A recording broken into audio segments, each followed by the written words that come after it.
Pak Jonathan, Pak Eri, dan Pak Budi. Ya, senang sekali nih Pak bisa hadir di acara IAI ya Pak ya. Kita memang rutin mengadakan acara Meet the CEO Pak. Minggu lalu kita dengan El Nusa nih Pak. Dengan Meet the CEO-nya dengan El Nusa ya. Sama-sama anaknya usaha Pertamina nih Pak. Ya, Eh, ya, ya, ya. Ya, di sini juga ada beberapa fansnya Pak Indra nih Pak. Nanti mungkin mau ngobrol langsung juga nih, mau nanya langsung katanya. Siapa? Itu Pak Paulus nanti mungkin mau ngobrol langsung Oh, nanti. ada Pak Paulus. Ya, Pak Paulus. Fansnya Pak Indra nih katanya tuh. Paling demen nih CEO-nya nih Pak. Oke. Perkenalkan dulu, izin saya memperkenalkan Investor Academy Indonesia, Pak Indra. Ya, Kita mungkin Investor Academy Indonesia ini didirikan sebenarnya tuh baru setahun Pak, setahun yang lalu muncul ketika COVID. Ya, memang kita dasarnya tuh dari investor, tapi kita mendirikan ini tuh asalnya dari YouTube ya, hanya sekedar pengen sharing aja awalnya, tapi tidak lama ternyata berkembang cukup pesat. Kita saat ini member di Telegramnya sudah hampir 4.000 lebih ya Pak. Nah, wow. untuk yang di grup alumni kita sudah hampir 600-an lebih ya, yang itu yang benar-benar khusus yang grup alumni ini. Nah, biasanya kita setiap kali meet the CEO itu ada ratusan ya, 100 sampai 200 ya. Mungkin nanti sambil berjalan mungkin mudah-mudahan terus ini. Nah, untuk foundernya sendiri, perkenalkan nama saya Andre Lukito Pak. Dan kebetulan ini ada co-founder juga, Pak Donald kebetulan sedang sakit tadi ya. Pak Donald ini beliau Executive Director SBM ITB Bandung Pak. Dan satu ada co-founder lagi, ada Bu Vivi. Bu Vivi sebagai Branch Manager Panindago Bandung Pak. Oke, salam kenal ya Pak Indra dan teman-teman dari Tugu. Mungkin untuk co-hostnya saya serahkan ke Bu Vivi ya. Silakan Bu Vivi. Oke, terima kasih Andre. Sekarang giliran saya memperkenalkan Bapak-Bapak tamu kita dari PT Asuransi Tugu Pratama ya. Pertama saya mengucapkan terima kasih atas kebersediaannya Pak Indra dan teman-teman untuk menghadiri webinar kita hari ini. Saya juga terima kasih untuk para alumni Investor Academy Indonesia yang sudah berkenan hadir. Saya akan memperkenalkan narasumber kita hari ini yaitu Bapak Indra Baruna, yaitu Presiden Direktur PT Asuransi Tugu Pratama Indonesia dengan kode saham Tugu ya. Pak Indra ini pernah di Astana Internasional, juga di PT Asuransi Astra Buana, PT Asuransi Adira Dinamika, juga beliau pernah mendapatkan penghargaan di tahun 2020 Top 16 Leadership of Professional and Business Indonesia dari Tropong Leadership Award ya Pak. Terus juga Best CEO Award 2020 kategori asuransi dan Tropong. Juga CEO terpopuler di media digital 2020 dari Anugerah Humas Indonesia ya Pak. Nah juga yang mendampingi Pak Indra Baruna hari ini ada Bapak Budi P. Amir, Direktur Pemasaran Asuransi Minyak dan Gas. Salam kenal Pak Budi. Lalu ada Bapak Eri Widiatmoko, Direktur Pemasaran Asuransi Non-Minyak dan Gas. Salam kenal Pak Eri. Lalu satu lagi Bapak Jonathan David Nandana, yaitu Corporate Communication dan Relationship Group Head dari PT Asuransi Tugu Pratama Indonesia. Salam kenal juga ya Pak.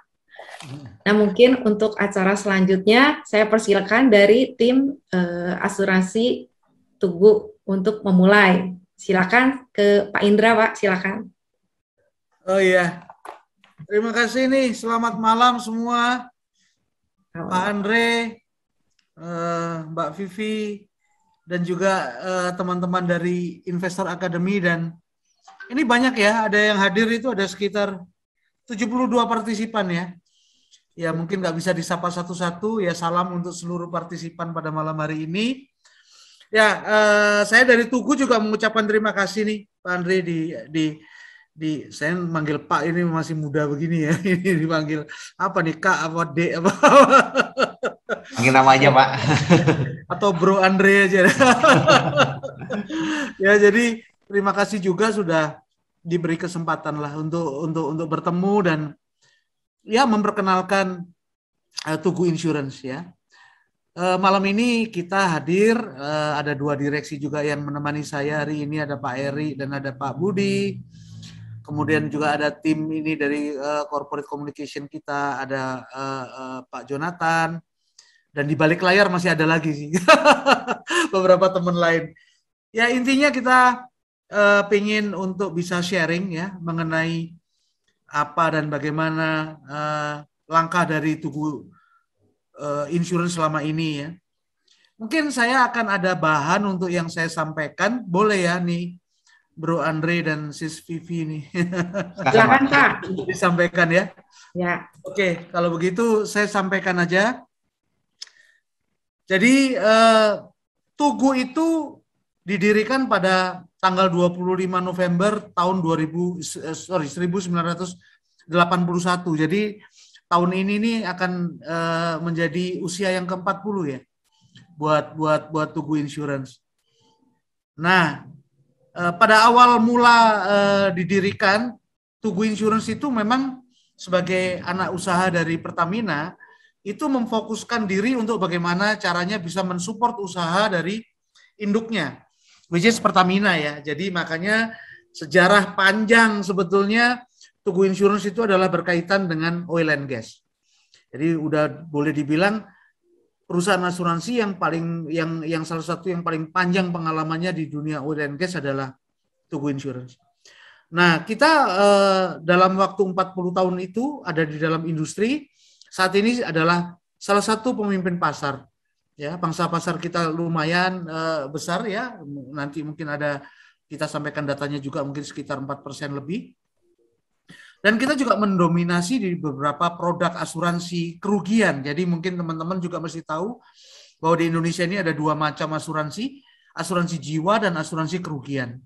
Ya, kalau kami ini adalah asuransi kerugian gitu. Kalau di luar negeri itu perusahaan asuransi ada yang sifatnya komposit. Jadi boleh menggabungkan dalam satu perusahaan, dalam satu usaha itu life dan non life. Kalau di Indonesia tidak mengenal komposit, jadi harus berdiri sendiri perusahaannya. Nah, kita juga salah satu capacity provider yang besar untuk kapasitas underwriting kita, ya. Karena kita juga banyak bermain di korporasi dan modal kita juga salah satu yang tertinggi di industri, maka kapasitas kita di dalam menerima risiko adalah salah satu yang terbesar di industri, ya. Dan kemudian kita juga satu-satunya perusahaan lokal di Indonesia yang mendapatkan global rating A- dari lembaga rating, salah satu lembaga rating yang tertua di dunia, ya, yang saat ini yang kantor pusatnya itu ada di New York, yaitu AM Best. Nah, memang mungkin teman-teman yang tidak terlalu mengenal dunia asuransi, apa itu AM Best? AM Best itu lembaga rating seperti S&P ya, tapi mereka memang menspesialkan ratingnya untuk industri asuransi secara global, ya. Nah, kemudian kita juga sudah melantai di bursa, itu tahun 2018 yang lalu ya, tepatnya pada tanggal 28 Mei. Nah, sejak itu kita juga mengembangkan bisnis kita ya, karena memang salah satunya untuk kita IPO itu mendapatkan dananya untuk kita mengembangkan usaha, untuk membalance bisnisnya yang tadinya itu heavy di korporasi, karena memang backbone-nya itu dulu adalah di oil and gas. Nah, kemudian kita sekarang mengembangkan ke bisnis yang retail supaya ada balance dari sisi portofolio. Next. Ada beberapa mungkin yang saya skip aja ya, nggak terlalu detail. Bahwa sekarang itu kita punya beberapa anak perusahaan, baik yang bergerak di bidang asuransi maupun yang tidak langsung berhubungan dengan asuransi. Dan kita ini 58,5% ya, 58,5% itu dimiliki oleh Pertamina. Dan sisanya ada UOB Kaihan dan Samsung Fire itu 5%. Serta lainnya adalah retail ya yang 20%. Nah, kita ada beberapa anak perusahaan termasuk diantaranya adalah Tugure, salah satu reasuransi yang cukup besar di industri. Karena memang di industri itu reasuransi cuma ada 5 atau 6 perusahaan dan Tugure adalah salah satu yang top 3-nya. Nah, kemudian juga ada Synergy Management, ya, Synergy Management ini adalah perusahaan yang survei, risk surveyor. Ya, ini masih related dengan bisnis asuransi sih, karena sifatnya itu lebih mereka bisnisnya lebih kepada risk management ya dan survei risk management dan juga manajemen risikonya itu sendiri. Ya, selain itu yang lainnya itu yang non asuransi itu ada beberapa seperti PMS, ya, itu bergerak di bidang rental. Karena kita juga banyak memiliki properti yang kita rentalkan. Ya, properti kita itu ada di beberapa lokasi di Jakarta, juga termasuk di London, juga termasuk di Hong Kong, kita juga punya properti di sana. Ya. Next. Ini adalah susunan Dewan Komisaris. Nah, silakan, mungkin ada teman-teman yang kenal, diantaranya ada Pak Kus, adalah salah satu mantan direksi Pertamina. Ada Mbak Amelia Kurniawan, ini adalah dari mewakili UOB Kaihan. Kemudian ada Pak Sahala Lumban Gaul, ini independen ya. Kemudian bukan independen, ini mewakili juga salah satu pemegang saham. Kemudian ada Pak Hari Santoso, Pak Adi Zakaria, Pak Purwo, ya. Pak Adi Zakaria mungkin beberapa teman tahu ya, beliau adalah salah satu dosen dan guru besar di UI. Kemudian di sisi direksi ini ada 2 diantaranya ada bersama kita. Yang tidak bersama kita ada Pak Emil, Pak Saiful, dan juga Pak Maruli. Next. Nah, ini adalah produk dan layanan. Produk dan layanan ini kita coba, kalau kita lihat itu ada yang T yang sebelah kanan, ada yang bulat-bulat, ya, dan ada yang gray area. Yang bulat-bulat itu sebetulnya adalah produk yang disasarkan atau ditargetkan sebetulnya untuk korporasi. Sedangkan yang depannya T itu adalah yang lebih banyak ke retail ya, ada T-Drive, T-Home, T-Mudik, T-Ride, T-Travela, T-Fracture adalah produk-produk retail yang kita kembangkan setelah kita IPO. Ya, T-Drive itu asuransi mobil, T-Home itu adalah asuransi rumah, T-Mudik itu ya itu adalah personal accident. Kemudian khusus untuk mudik ya, tapi ini sebetulnya lebih ke seasonal lah T-Mudik ini. Kita ada T-Ride itu asuransi sepeda motor, T-Travela itu adalah untuk travel insurance. Nah, kalau yang klasik produk yang biasa memang sudah berpuluh-puluh tahun kita lakukan itu ada di sebelah kiri ya. Itu ada energi, rangka kapal, kargo, penerbangan, engineering. Mungkin teman-teman nggak banyak yang tahu ya. Kita ini adalah perusahaan yang paling besar di dalam aviation. Ya, asuransi untuk aviation. Karena 2 nama besar di dalam penerbangan itu adalah klien kita ya, Garuda, Lion itu adalah klien kita. Jadi market share kita itu di aviasi itu lebih dari 50%, bahkan mungkin sudah melebihi dari 60%. Dan kita juga leading di beberapa yang lain ya, misalnya di energi kita juga nomor 2 gitu ya, di rangka kapal itu semua ada di top 3 dan top 5. Nah, sekarang yang baby kita ini, yang retail ini, yang sebelah kanan ini yang sedang kita kembangkan, dan dari tahun ke tahun itu sudah naik terus nih peringkatnya ya. Mulai dari awal ketika kita memulai itu kita ada di urutan sekitar 45 atau 46 dari 70 atau 80 perusahaan. Kita ada di papan bawah lah ya. Tapi dalam waktu setahun kita merangkak ke atas sudah masuk di dalam 20 besar. Nah, sekarang kita sudah masuk di top 10 ya. Sudah masuk di top 10 untuk sebagai asuransi kendaraan bermotor. Nah, ini di bawah ini adalah service-service yang kita bisa berikan atau kita siapkan untuk pelanggan ya, untuk melayani pelanggan. Lengkaplah, kita punya call center 24 jam. Kita juga sudah omni channel ya. Udah bukan multi channel lagi, kita udah omni channel, artinya dari setiap channel yang ada itu mereka saling berbicara. Ya, jadi kita bisa di call center kita juga kita bisa mengaksesnya, bisa lewat Instagram, Facebook, Twitter, LinkedIn, ya. Kemudian kita juga punya direct, unit direct kita juga yang paling modern di industri asuransi sekarang ya. Dan juga kita beberapa punya unit survei juga banyak itu Vespa kita ya, yang siap untuk melayani pelanggan kita.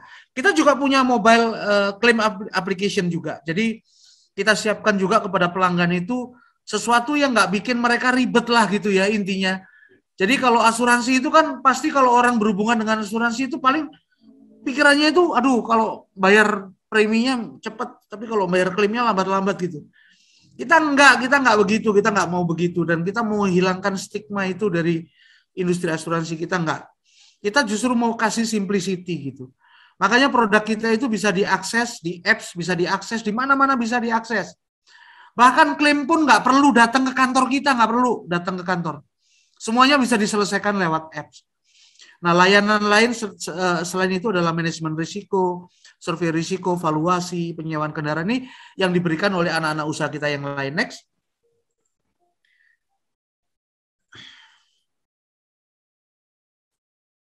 Mana?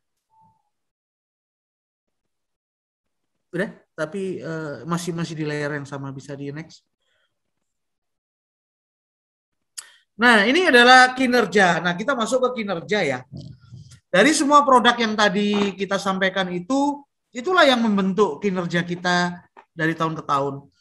Kalau kita lihat itu pertumbuhan kita itu rata-rata itu di sekitar 9% ya. Nah, itu kalau kita lihat dari tahun 2018, tahun 2019 itu naiknya sangat drastis itu ya, dari 5 triliun ke 6 triliun. Ya, ini adalah consolidated. Namun di tahun 2020 kita turun ya sedikit. Dari 6,4 tahun lalu itu menjadi 6 triliun. Ini disebabkan karena COVID ya. Jadi ini karena efek COVID kita turun sedikit. Tapi turunnya nggak banyak, less than 10% ya turunnya kalau kita lihat. Ya. Kemudian kalau kita lihat lagi di sebelah kanan itu ada first half. Ya, itu kita memang turun itu 20%. Tapi ini juga sebetulnya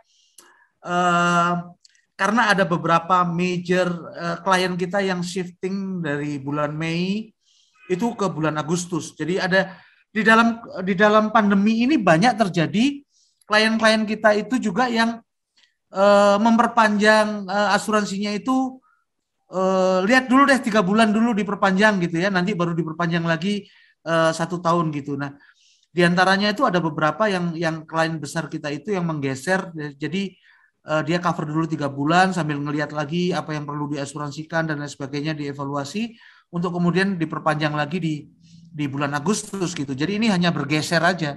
Saya kalau tidak bergeser itu sebetulnya kita tidak drop sebanyak itu ya. Bahkan kita dengan RKAP itu sampai dengan bulan lalu itu sih ya masih di atas target ya.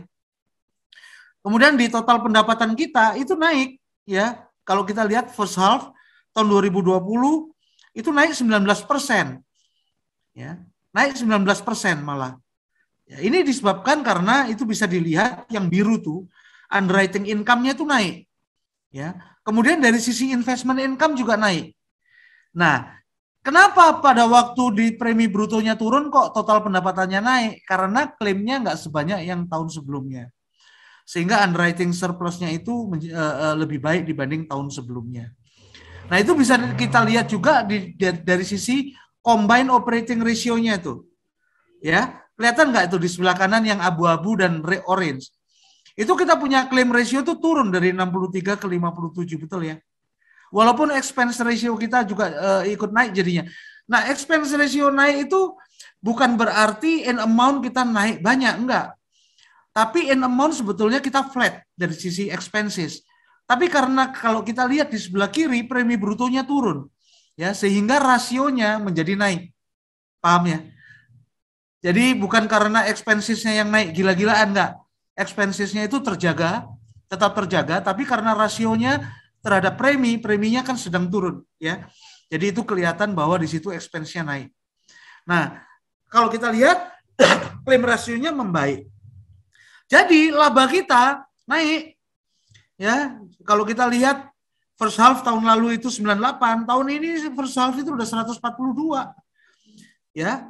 Nah, risk based capital itu kalau di bank itu kalau teman-teman belum terlalu familiar dengan industri asuransi itu sama dengan capital adequacy ratio kalau di bank. Ya, jadi CAR-nya itu kalau di asuransi kerugian itu nggak boleh kurang dari 120. Nah, kita itu di atas 300 gitu. Jadi kita punya capital itu sangat mencukupi sebetulnya untuk bisa mengelola risknya ya. Nah, itu sangat mencukupi. Bahkan sebetulnya kita ke depan itu ingin menurunkan malah bukan meningkatkan. Menurunkan sampai di level antara 250 sampai 300 gitu ya, supaya capitalnya malah lebih banyak bisa dipakai dan lebih bisa produktif. Aset dan dan ekuitas ya naik ya, karena kita masih profit, jadi itu tentu ekuitas juga akan naik gitu. Next. Nah, ini posisi Tugu itu kalau di secara gross premi itu di industri itu kita nomor 5 ya. Nah, namun kalau kita lihat pangsa pasar kita itu naik terus ya. Kecuali memang di tahun 2020 kita memang agak sedikit kena masalah COVID ya. Tapi sebetulnya tahun 2020 lalu walaupun kita terdampak COVID yang sangat dahsyat ya ke kita, ke Tugu, tapi kita bisa membuktikan bahwa kita itu sangat punya daya tahan yang luar biasa gitu. Tahun lalu itu kita masih bisa profit di atas 200 miliar. Ya. Itu menunjukkan bahwa tekanan yang terberat itu sudah pernah kita lalui dan kita itu sangat kuat gitu. Ya. Jadi udah nggak pakai lagi simulasi, tapi udah langsung real, ya, melalui krisis yang kita hadapi melalui COVID ini. Karena kita banyak sekali terdampak ya. Misalnya di retail itu kita kena penjualan mobil drop, penjualan motor drop, ya. Kemudian harga minyak drop yang mempengaruhi bisnis dari Pertamina. Namun kita masih bisa bertahan. Tahun lalu bahkan kita masih bisa profit di atas 200 yang merupakan salah satu perusahaan asuransi yang profitnya terbaik tahun lalu ya di dalam pandemi. Nah, sekarang tahun ini di mana pandemi juga sudah mulai melemah lebih baik ya, maksudnya kondisi kita lebih baik, profit kita naik lagi gitu ya. Ini di bawah itu adalah produk-produk kita. Kita sangat dominan sekali di aviation, kita ranking 1. Energi kita ranking 1 yang onshore. Offshore kita ranking 2. Marine cargo kita ranking 3. Marine hull kita ranking 3 ya. Jadi kita pemain-pemain besar di sana gitu ya. Kemudian juga fire, engineering, liability dan kendaraan bermotor ya. Next. Fokus kita setelah IPO itu sebetulnya ada 3. Yang pertama adalah bagaimana mengoptimalkan bisnis korporat dan komersial. Yang kedua adalah penetrasi dan pengembangan di bisnis retail untuk membalance tadi portofolio. Kemudian ekspansi bisnis reasuransi, karena kita punya anak perusahaan juga di reasuransi. Nah, ini mungkin teman-teman bisa lihat ya bahwa dari sisi gross return premium kita terus meningkat ya, retail juga meningkat ya. Kalau pengecualian itu yang karena pandemi aja lah. Kalau nggak ada pandemi itu kita sebetulnya growth-nya lebih tinggi lagi. Nah, kemudian juga di reinsurance ya. Reinsurance mungkin teman-teman nggak banyak mengenal industri ini. Industri reasuransi itu di Indonesia itu memang nggak banyak pemainnya. Mungkin cuma sekitar 5 atau 6. Dan sebagian besar itu juga dimiliki oleh BUMN ya. Nah, kenapa industri reasuransi itu menjadi menarik? Karena di Indonesia itu OJK itu mempunyai policy atau mempunyai apa namanya regulation ya yang meregulate perusahaan asuransi di Indonesia itu diwajibkan untuk memberikan sesi reasuransinya ke reasuransi dalam negeri. Minimal itu kalau nggak salah itu 21% ya. Itu harus diberikan kepada lokal. Bahkan sekarang dinaikin jadi 25 kalau nggak salah. Ya, jadi itu peraturan yang dibuat oleh OJK itu sangat berdampak positif pada pertumbuhan industri reasuransi di Indonesia ya, sangat positif buat mereka. Nah, kemudian di retail, mungkin teman-teman juga banyak yang nanya, kenapa kok ke retail? Karena kalau kita lihat ya, bisnis-bisnis Tugu itu yang selama ini ditangani itu adalah banyak berkaitan dengan bisnis-bisnis yang sifatnya itu mega risk. Kalau mega risk itu berkaitan dengan masalah severity, benar nggak? Severity itu artinya kalau terjadi satu klaim, itu nilainya besar sekali. Misalnya kayak Balongan kejadian, itu besar sekali kan? Kayak kejadian apalagi kebakaran di mana dan lain sebagainya, itu langsung besar gitu. Tapi kejadiannya itu jarang gitu. Ya, kejadian frekuensinya itu nggak sering gitu. Nah, jadi karena sifat bisnisnya yang demikian itu bisa Tugu itu bisa menghadapi volatilitas di dalam hasilnya ya. Nah, oleh karena itu harus dibalance dengan risiko-risiko yang lebih frekuensinya banyak, tapi secara severity nggak besar. Bisnis apa itu yang ada di situ? Bisnis SME, komersial, retail, ya. Nah, jadi kalau kita sudah bisa mengembangkan bisnis ini, portofolio Tugu itu akan semakin kuat, ya, akan semakin kuat.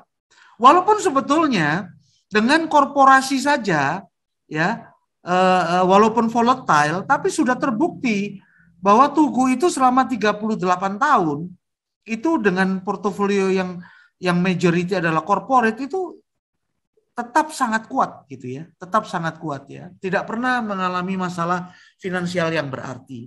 Namun dengan adanya kombinasi ini tentu akan lebih memperkuat lagi gitu, lebih memperkuat lagi dari sisi kestabilan risiko dan kestabilan sustainability dari profitabilitas Tugu gitu. Next. Nah, ini apa saja yang kita lakukan setelah IPO banyak. Saya mungkin nggak bisa cerita satu-satu, tapi nanti kalau ada yang ingin tanya silakan tanya ya. Tapi yang jelas kita perbaiki, improve dari sisi underwriting dan reinsurance.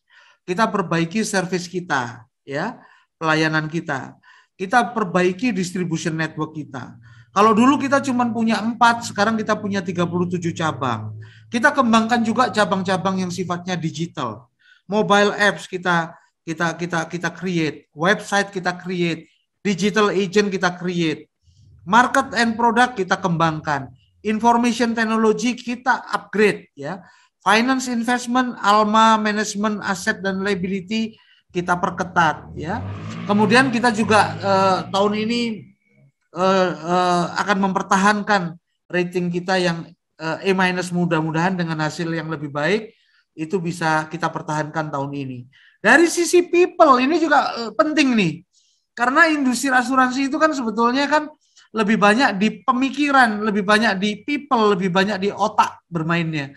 Nah, jadi kualitas dari people ini sangat penting dan sangat diperhatikan oleh Tugu. Oleh karena itu mulai dari seleksi, pengembangan karyawan, pengembangan karir karyawan dan lain sebagainya, reward system dan lain sebagainya, itu sangat penting untuk kita kelola dengan baik. Jadi people ini sangat kita perhatikan di Tugu. Sama enterprise risk management. Ini saya cerita sedikit.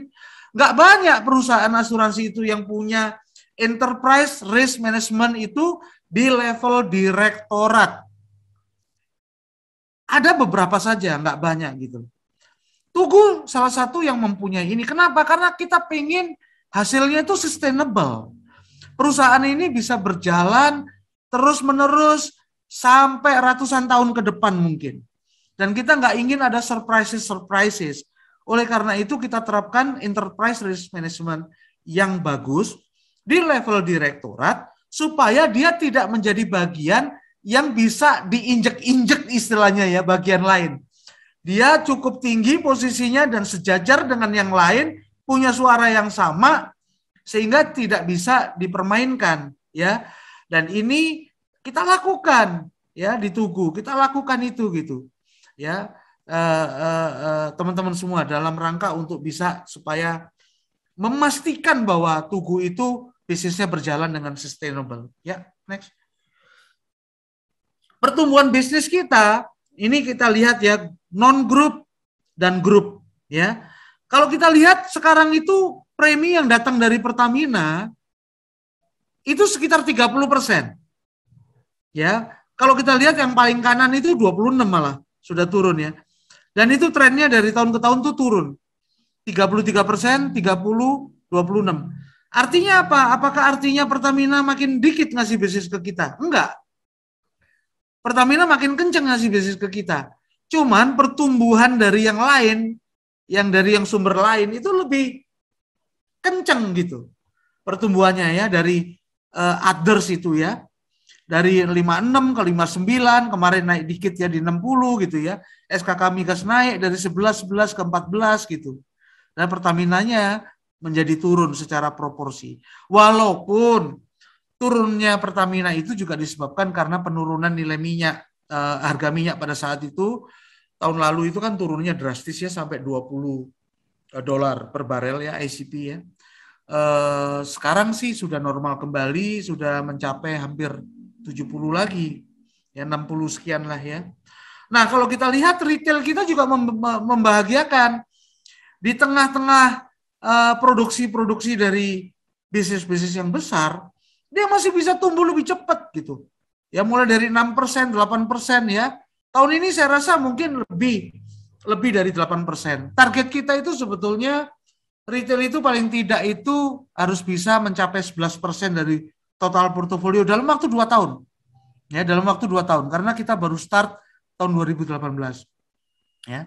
Nah, nanti ke depannya kita pengen sih portofolio untuk retail itu, kalau retail bukan berarti hanya kendaraan bermotor ya, tapi juga termasuk bisnis-bisnis lain yang untuk personal ya. Jadi ini yang kita kembangkan terus dan kita pengennya itu bisa balance gitu antara corporate, komersial dan juga retail itu sekitar 30% paling tidak ke depannya. Nah, kita lihat next. Nah, ini dari mana aja ya? Ini kalau kita lihat ini pertumbuhan bisnis kendaraan bermotor itu terus meningkat ya. Dan secara underwriting result itu sangat bagus pertumbuhannya. Lihat deh. Underwriting result di tahun 2018 yang kiri itu 4% ya. Tahun 2020 itu udah 10%. Ya, underwriting result itu adalah hasil yang kita dapatkan setelah semua komponen reasuransi dan juga komponen klaim itu dikeluarkan. Jadi setelah klaim dan lain sebagainya. Namun underwriting result itu belum memperhitungkan investment income dan juga OPEX ya. Nah kalau kita lihat itu dulu itu kita di tahun 2018 teman-teman lihat ya, itu sangat didominasi oleh kargo. Ya, dari bisnis dari asuransi kargo itu mendominasi kita punya bottom line. Nah, sejalan dengan waktu, dengan perkembangan dari usaha kita yang lain, bisnis yang lain, itu sekarang mulai balance. Jadi istilahnya kalau kita melihat secara risiko, kita udah nggak ada lagi concentration risk. Yang paling kiri itu bisa dibilang itu adalah concentration risk. Artinya, kalau kita pada waktu itu kehilangan bisnis kargo, itu akan memakan hampir lebih dari setengah dari profit kita. Sekarang lebih balance, ya karena bottom line kita itu di-generate oleh banyak produk.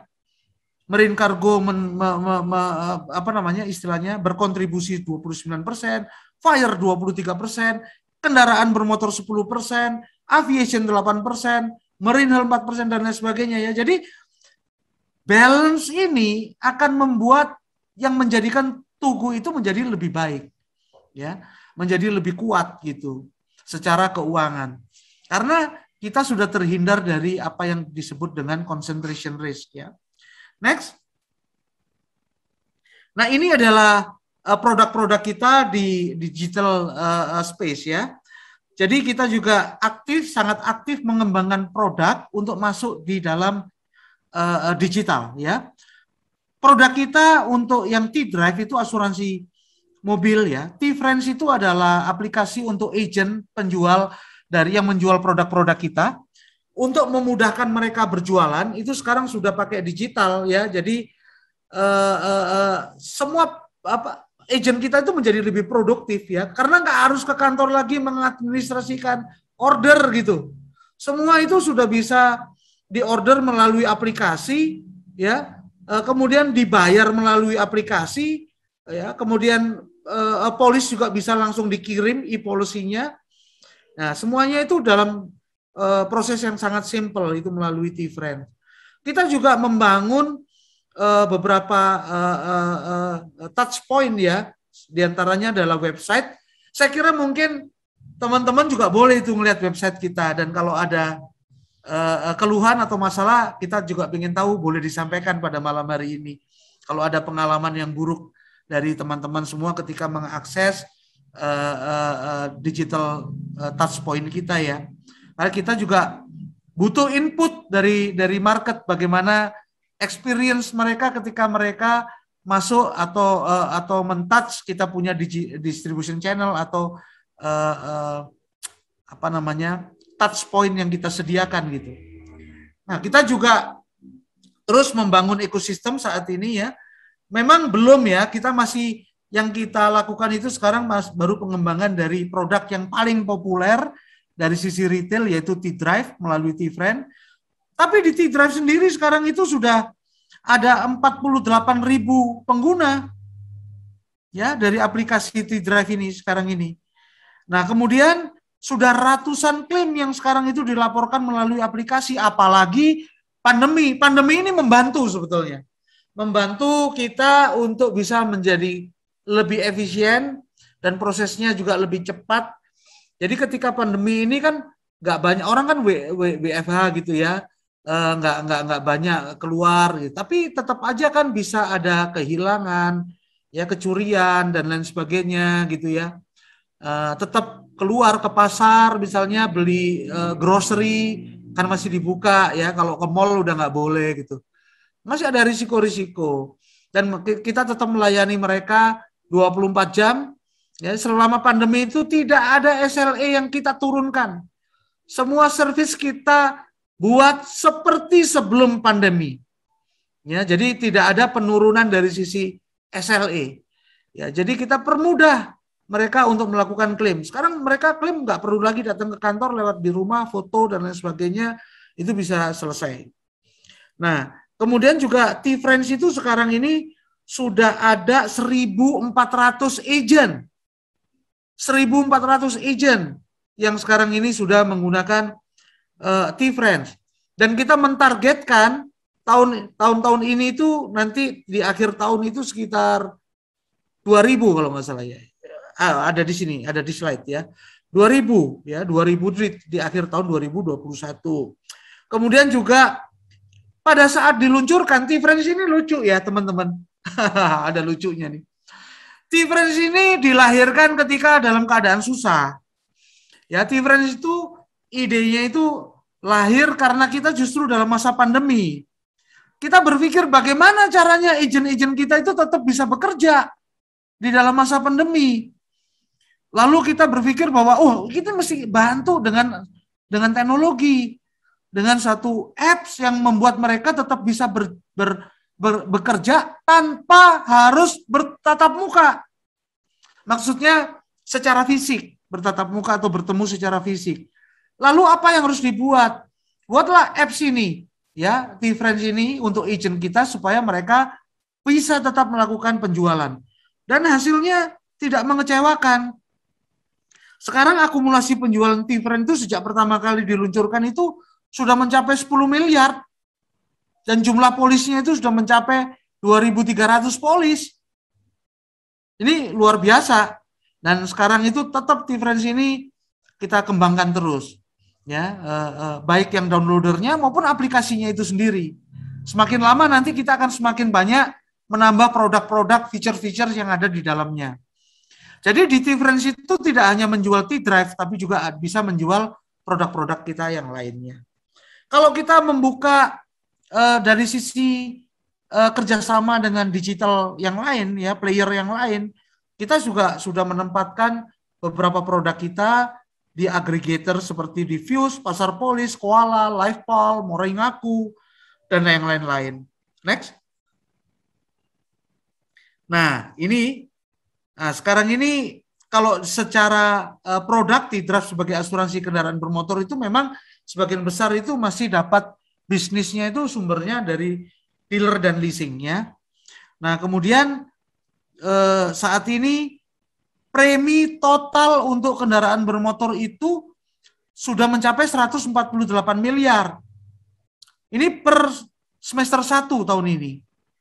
Sedangkan tahun lalu itu sekitar 200 ya, kalau nggak salah.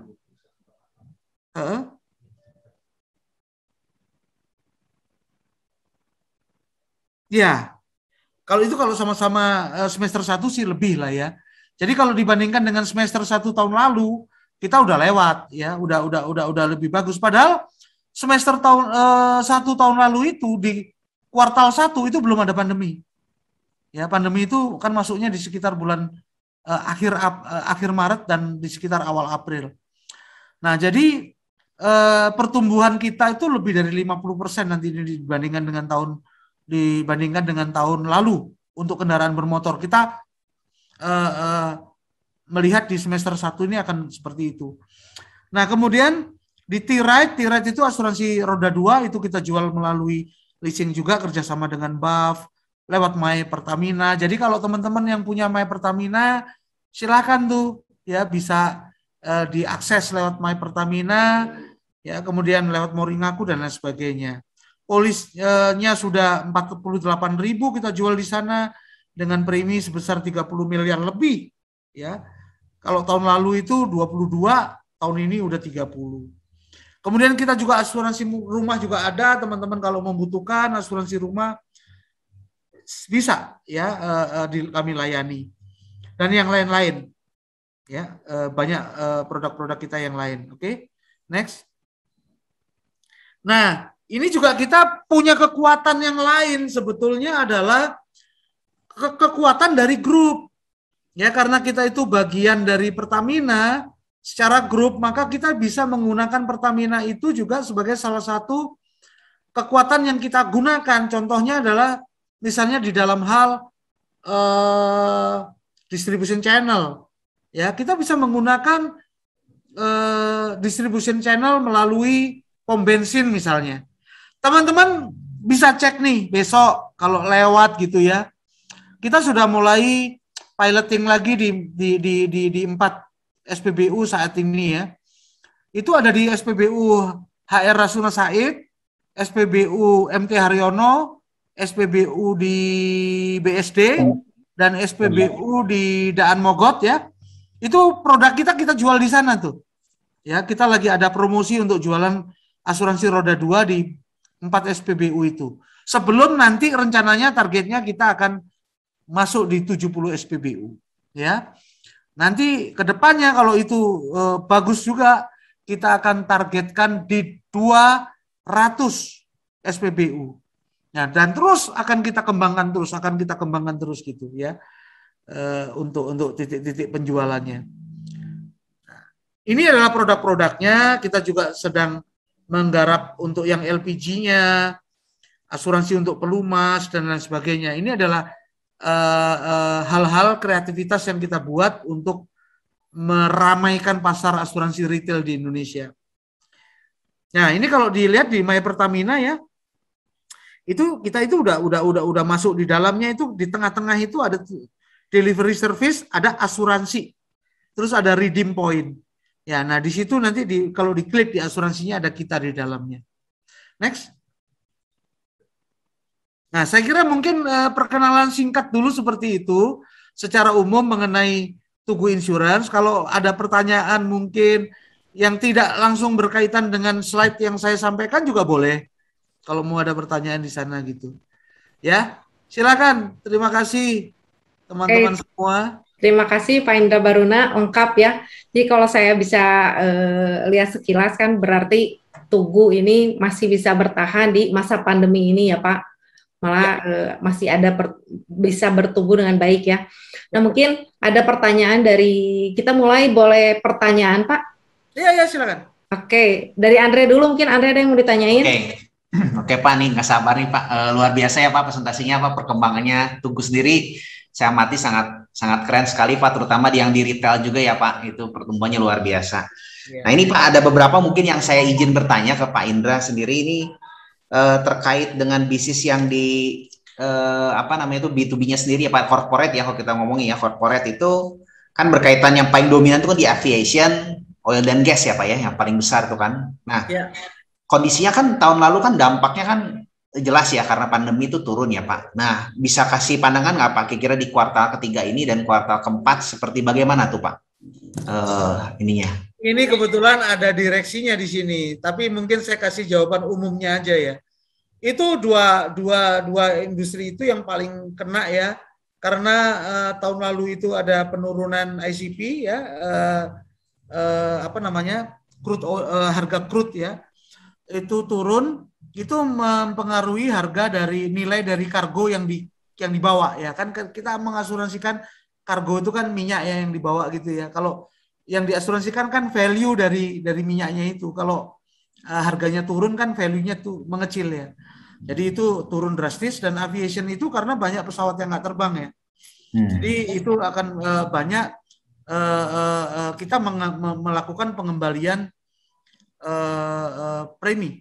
Jadi kalau pesawatnya nggak terbang itu kita bisa ada pengembalian premi. Ya tapi, nah itulah ya. Jadi karena kita itu sudah apa namanya, premi kita itu sudah terdistribusi dengan bagus ya, nggak terkonsentrasi pada satu saja. Jadi kalau satu kena, even dua kena, ya masih stabil gitu ya, masih bisa bagus gitu loh. Itu karena memang lebih portofolionya itu sudah kuat gitu, di kaki-kakinya itu sudah kuat. Nah mungkin ada Pak Budi itu bisa ikut memberikan gambaran, karena Pak Budi ini yang memegang korporasi nih ya untuk aviation dan oil and gas. Nah, bagaimana itu kira-kira bisnisnya tahun ini Pak mengenai aviation? Budinya bentar ya. Ya, Pak Budi. Nah, saya pin lagi, ini hilang pinnya tadi. Ya, silakan Pak. Siap. Ya, jadi kalau ada beberapa karakteristik yang unik ya dari masing-masing, misalnya aviasi. Kalau aviasi itu jelas bahwa semua industri penerbangan syaratnya untuk mendapatkan izin penerbangan itu ada asuransi. Jadi kalau nggak ada asuransi, mereka nggak bisa menjalankan operasinya. Jadi asuransi jadi prioritas untuk pembayaran premi dan lain-lain. Kalau mereka nggak melakukan pembayaran, nggak melakukan asuransi, nggak bisa operasi itu. Jadi pasti dipastikan semua airlines yang masih beroperasi, general aviation, air charter, dan lain-lain, pasti punya asuransi. Nah, kendalanya tadi seperti yang disampaikan Pak Indra, otomatis karena rate penumpangnya rendah, pesawat yang digunakan juga rendah, dalam proses perhitungan preminya itu ada pengembalian premi, karena pesawat yang terbang, risiko yang terbang, dan pesawat yang di ground risk istilahnya, itu preminya bisa setengahnya. Kalau semakin banyak pesawat yang tidak terbang, maka pengembalian premi makin banyak. Dan itu kita juga perhitungan preminya makin intensif. Jadi pengembalian premi karena pesawat-pesawat yang tidak terbang diperhitungkan cepat supaya bisa mereka memperhitungkan kembali untuk pembayaran installment pembayaran premi berikutnya. Nah, kemudian untuk oil and gas, pada awal-awal pandemi memang kegiatan perekonomian sangat rendah memang, sehingga memang waktu itu hanya ada supply dan nggak ada demand, hampir bisa dibilang begitu. Nah, kondisi yang terpengaruh pada saat itu adalah bahwa ya mobilitas crude oil sangat rendah ya, bukan mobilitasnya yang sangat rendah sebenarnya. Orang banyak menumpuk stok karena harganya yang murah, tangki-tangki dipenuhi. Tapi untuk kargonya sendiri karena nilainya yang sangat rendah, turun sampai $20 per barrel, dari biasanya sekitar 70-80, menjadikan pendapatan dari asuransi kargonya rendah. Dan kemudian juga karena nilainya yang sangat rendah, banyak kegiatan-kegiatan eksplorasinya oil and gas jadi terhenti karena nggak visible. Biasanya proyek-proyek di Indonesia visible pada harga sekitar $60 per barrel. Makin di offshore makin mahal. Nah, itu jadi banyak terhenti kegiatan-kegiatan itu. Mereka yang sudah operasi udah tinggal udah jalan operasinya, nggak ada masalah mereka. Tapi yang sedang mau mencari itu terpaksa harus menghentikan kegiatan-kegiatannya. Nah, yang lebih dari itu, kegiatan operasional oil and gas memang membutuhkan asuransi. Walaupun operasinya nggak ada, mereka minimum membutuhkan apa yang namanya asuransi cost of well control. Jadi mereka butuh asuransi untuk melindungi kalau sampai sumur-sumur minyak tidak terkendali, ada blowout, biaya-biaya pengendaliannya dan biaya-biaya pencemaran yang ada di situ, tanggung jawab hukumnya dijamin. Nah, penutupan-penutupan itu dibutuhkan secara regulasi, dan risikonya memang salah satu risiko yang bisa tadi Pak Indra udah sampaikan bicara mengenai severity-nya bisa high severity. Nah, itu asuransinya tetap jalan. Nah, jadi dalam kegiatan aviasi dan kegiatan oil and gas tetap kebutuhan asuransi jalan. Memang sebagian aktivitas bagian sub dari kegiatan oil and gas ada beberapa yang turun, dan kalau di kegiatan aviasi juga banyak yang turun, tapi tidak menghentikan kebutuhannya akan asuransi. Ini memang sudah menjadi requirement internasional ya untuk aviasi, dan oil and gas juga dikenal dengan perlindungan safety-nya yang sangat tinggi, sehingga asuransi sampai sejauh ini, apalagi tadi sudah disampaikan bahwa harga crude oil udah naik lagi, operasi udah mulai normal lagi. Oke, berarti kemungkinan besar kuartal ketiga selanjutnya ini bakal bagus juga ya Pak, bakal balik ke normal ya Pak, kalau kita berdoa ya Pak. Insya Allah, sepertinya begitu. Saya mau tanya juga nih Pak terkait dengan segmen retail, ini menarik nih Pak, kalau kita ngedengar yang retail ini yang titian tadi Pak yang dimaksud oleh Pak Indra ya mungkin Pak, ini juga saya lihat juga kan di insurtech-nya tuh pengembangan kesananya tuh sangat bagus sekali nih ya Tugu ya Pak. Nah, kalau yang diperhatikan kan ini perkembangan juga luar biasa nih Pak ya. Tadi kan sebutkan sudah ada 48.000 ya Pak kurang lebih kan. Nah totalnya dulu tuh baru 2000 sebelum 2018 kan 10.000 ya kalau nggak salah, itu kan perkembangannya fantastis sekali ya Pak. Itu ya dalam waktu singkat bisa luar biasa, dan segmennya tuh kan hampir sekarang tuh sudah mencapai 9% ya kalau nggak salah ya. Nah sempat kalau nggak salah dikatakan waktu di Pubex itu kalau nggak salah Pak Eri yang bicara ya waktu itu kan 40% ya Pak akannya di total portfolio ya Pak untuk retail sendiri gitu ya, targetnya dari Tugu sendiri ke depan. Nah ini kira-kira bisa kasih pandangan nggak Pak dengan maraknya sekarang insurtech yang lain, dengan apa namanya tuh perkembangan yang lain juga, apalagi dengan adanya kayak Pasar Polis tadi ya atau Aquala gitu kan, biarpun kerjasama. Nah kira-kira untuk persaingan sendiri sampai sedemikian yakin kenapa sih Pak? Mungkin bisa kasih gambaran nggak kepada kita? Maksudnya, persaingan gimana sekali lagi? Persaingan dengan insurtech yang lain Pak, dengan aplikasi sedemikian yakin Pak mencapai target 40% tadi Pak Indra yang dimaksud gitu Pak. Ya gini, sebetulnya sih insurtech yang sekarang itu masih bergeraknya itu dari sisi agent and broker. Ya jadi justru kita tidak berkompetisi, malah menjadi pasar dari kita. Jadi sebetulnya kita malah menempatkan produk kita itu di mereka gitu. Kerjasama dengan Pasar Polis, misalnya kita ada kerjasama misalnya untuk Gokarnya ya.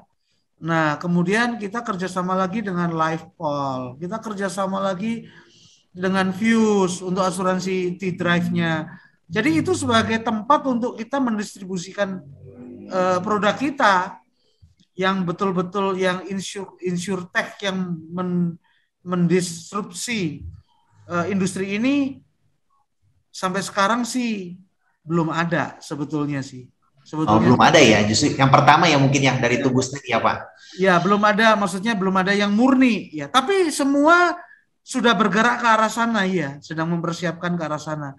Makanya kita sudah antisipasi untuk mengembangkan digitalisasi ini. Bahkan kita pengen lebih percepat lagi. Kita pengen percepat lagi nih.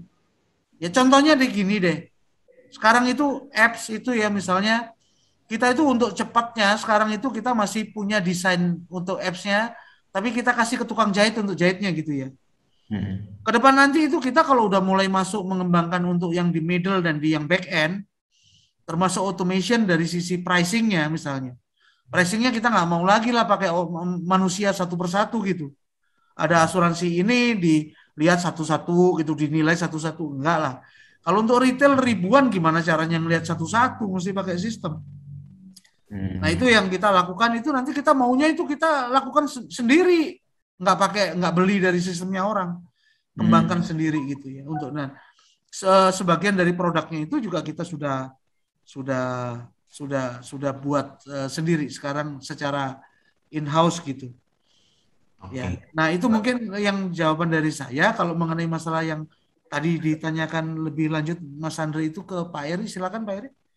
Ya, makasih Kak Andre. Jadi gini, apa namanya, insurtech di Indonesia itu sebetulnya belum real insurtech gitu ya. Jadi masih memakai agency apa segala macam yang dimana kita kalau portofolio itu roughly itu yang didapat atau bersumber revenue itu dari aplikasi, ya kan, bisa Kuala, bisa T-Drive, apa namanya, T-Frame segala macam itu sekitar 20% sekarang ini, gitu ya. Nah, itu masih didominasi oleh karena kita udah kerjasama ya dengan Pasar Polis, Kuala, Lifepal dan segala macam. Tapi end up-nya adalah gini, itu kan semuanya kan customer bilang bahwa gampang didapat enggak, cepat enggak, simple enggak untuk mendapatkan, payment-nya seperti apa. Itu just the digital is. Artinya masih kayak gitu. Tapi fairness itu belum terjadi. Nah, kita memang sekarang lagi bangun, seperti yang Pak Indra tadi bilang adalah bangun sendiri itu adalah dalam arti kita direct to customer sehingga lebih murah gitu ya, sehingga lebih fair ke end user. Nah, itu yang dimaksud adalah yang seperti T-Frame tadi gitu. Salah satunya adalah itu. Saya pikir kalau kita tidak terlambat, tapi kita akan semakin deep ke dalam distribusi channel melewati digital. Itu kira-kira tambahan. Oke. Kalau dengan kerjasama dengan Pasar Polis tadi, Kuala tadi, Pak, sifatnya eksklusif Pak atau memang ada asuransi yang lain nih Pak, kira-kira mungkin? Jadi mereka kan, ya kita nggak ngomongin orang ya, tapi intinya mereka itu bekerja berdasarkan yang saya bilang, dia menjanjikan kecepatan, cepat informasi didapat untuk membeli suatu asuransi, prosesnya juga cepat kayak gitu. Tapi di belakangnya ada mungkin 50 perusahaan asuransi di situ. Oke. Sesuai kita bikin sendiri juga nantinya. Oke. Nah, transisinya akan terjadi dan kita harus lebih kuat daripada. Oke. Mas Andre tahu nggak kelebihannya asuransi T-Drive itu dibanding yang lain? Yang bisa ini ya Pak, mungkin yang mengendarai mobil itu bisa melihat perilaku ya Pak ya? Ya, perilaku. Jadi kalau Mas Andre ngerem mendadak berapa kali kecatat, ngegas berapa kali kecatat, tikungan ngebut kecatat, angkat telepon aja kecatat. Waduh, angkat telepon berapa kali. Nah, nanti itu ada skornya. Nah, kalau skornya bagus dalam waktu 6 bulan, itu bisa bisa dipakai untuk dapetin diskon. Oh, oke. Jadi lebih banyak dapat skor, lebih murah ya ini diskonnya. Nah, ini yang intinya yang Pak Eri bilang, kita coba untuk membuat produk yang fair. Kalau orang itu hati-hati, ya harus dapat yang murah. Kalau orang itu nggak hati-hati di jalan, ya dia harus bayar mahal karena ketidakhati-hatiannya itu. Gitu. Ya pernah ada yang nanya ke saya, nggak takut tuh kehilangan bisnis kalau begitu? Ya nggak apa-apa lah, orang kita yang hilang juga yang ngebut-ngebut kok. yang sama kita yang nggak ngebut-ngebut kok, ya nggak apa-apa gitu ya. Nah itu nanti poinnya itu ke depannya itu bisa di apa namanya, bukan transferable apa ya, bisa dipertukarkan dengan yang lain-lain. Misalnya poinnya kalau kita dapat poin bagus itu nanti kita bisa dalam bentuk tukarkan dengan diskon bensin misalnya. Oke. Nah, jadi kalau beli bensin nanti ditanya mau pakai poin nggak Pak gitu belinya. Ya itu bisa gitu. Jadi ini yang kita kembangkan terus ke depannya nih Mas Andre. Produk kita yang T-Drive itu. Coba deh di-download. Itu digunakan. Jadi memang Mas Andre kita kan punya maksudnya gimana cara mendapatkan atau channeling apa yang bisa didapatkan oleh end user kita gitu kan. Ada yang physical, ada yang virtual yang kita bilang tadi digital dan segala macam. Tapi yang physical ini tanpa harus menambah biaya. Kita kan punya sister company ya, parent company yang Pertamina, yang Pak Indra tadi sudah cerita itu. Itu secara total sebenarnya ada 6.000 SPBU seluruh Indonesia. Gitu ya. dan kita akan launching by end of Desember 2021 nantinya sekitar 70. Tapi kita target akhirnya nanti kalau itu sukses itu akan menjadi 6.000.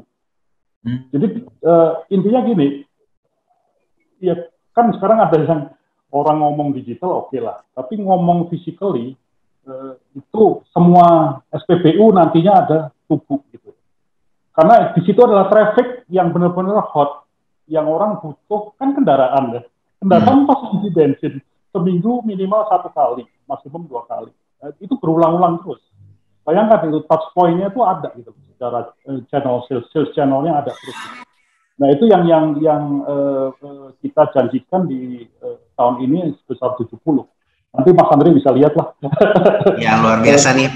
Tingkat trafficnya seperti apa? Karena di SPBU itu trafficnya dalam sehari udah lumayan gitu loh ya. Kalau kita tag 3% sampai mungkin 10% dari yang ada di traffic itu akan multiply nantinya. Dan itu nanti akan generate revenue mungkin satu produk right? Tapi kita punya database yang akan kita gunakan untuk jualan-jualan yang lain nantinya. Produk-produk retail yang lain yang tadi ada T-Home, Fracture, apa segala macam. Sehingga nanti lifestyle-nya dia itu kita punya gitu loh. Apa yang dari mulai bangun tidur sampai tidur malam itu resikonya itu kita nemenin terus. Itu komitmen kita. Oke. Nah, itu yang dimana kita di industri retail kan ada di belakang ya. Sementara kan di sisi lain asuransi lain sudah duluan. Cuman kita nggak mau berlama-lama menjadi follower. Intinya itu sih. Dan kita believe bahwa itu bisa terjadi. Oke. Nah, terima kasih nih Pak. Mungkin saya mau nanya satu lagi nih Pak. Sebenarnya masih banyak pertanyaan sih, tapi nanti mungkin teman-teman dulu, soalnya teman-teman lain juga banyak pertanyaan. Boleh. Kita belum ngantuk kok. Kita masih seger karena kan tadi dikasih kesempatan makan dulu, jadinya udah kuat. Isi bensin ya Pak? Iya.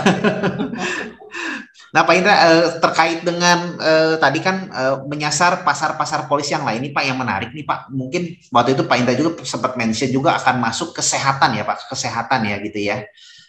Dan juga apakah nanti juga akan masuk ke jiwa juga Pak, atau seperti gimana nih Pak? Mungkin ya, bisa ini kalau jiwa itu udah pasti enggak. Karena kita nggak boleh, karena kita izinnya adalah asuransi kerugian, kita nggak bisa masuk ke jiwa. Tapi kesehatan itu termasuk third sector, ya. Sebetulnya third sector itu adalah sektor yang bisa dilayani baik oleh general insurance maupun life insurance. Itu health itu. Jadi kalau Mas Andre lihat ada perusahaan asuransi jiwa jual health ada. Tapi asuransi kerugian jual health juga ada, health insurance. Pertemuannya ada di sana. Ini seru ini. Mas Andre ini. Apalagi masuk jiwa jadi lebih seru kali Pak. Karena kompetitornya kan juga jadi lebih besar ya, bukan hanya di industri asuransi kerugian tapi juga di asuransi jiwa gitu. Nah, siapa yang bisa memprovide produk yang lebih baik dan men-serve kebutuhan masyarakat secara lebih baik ya.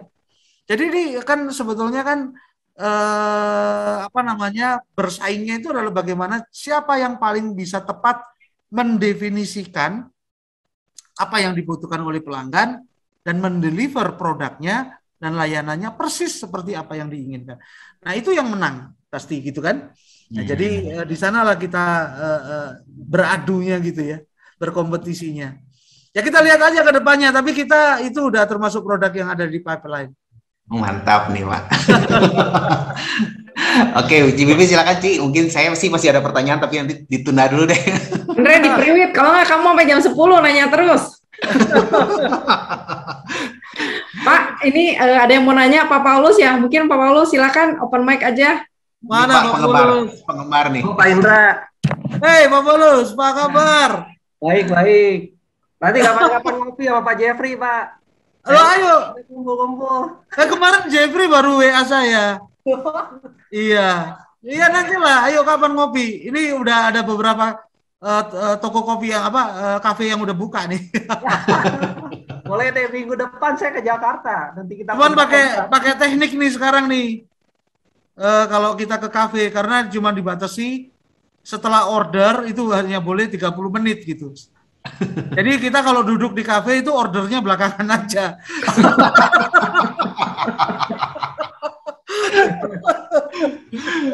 Mesti pakai trik ya Pak sekarang. Iya, pakai trik nih.